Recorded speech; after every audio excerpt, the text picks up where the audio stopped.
الذي يريد أن يصبح فقيها حنفيا ينبغي أن يشتغل بالفقه لا غير، وأن يحفظ ويراجع ويذاكر ويبدأ من الصفر بالتدرج، يعني يبدأ بتدرج ويذاكر دائما مع أصدقائه، يذاكر الفقه.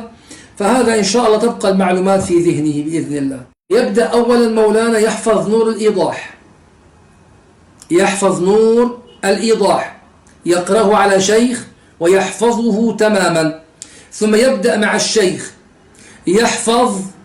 يقرأ مراقي الفلاح، ويبدأ يحفظ مراقي الفلاح ليس حرفيا، يحفظ مسائله، ويحفظ مع مراقي الفلاح يبدأ بحفظ المختار للفتوى. هذا ما أميل إليه أنا العبد الفقير، هو المختار للفتوى.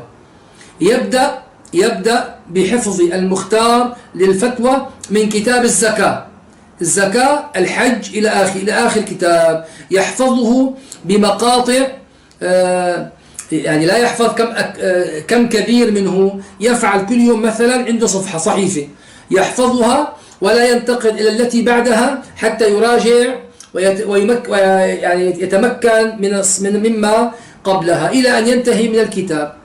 فإذا انتهى من الكتاب حفظا يكون قد انتهى من مراقي الفلاح دراسة.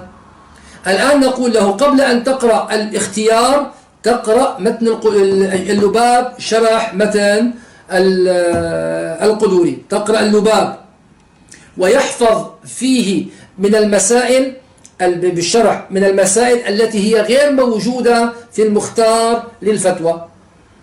عندما ينتهي من اللباب يقرأ كتاب الاختيار ثم ينتقل لكتاب الهداية. إن فعل ذلك يعني يكون قد فاز فوزا عظيما إن شاء الله تعالى.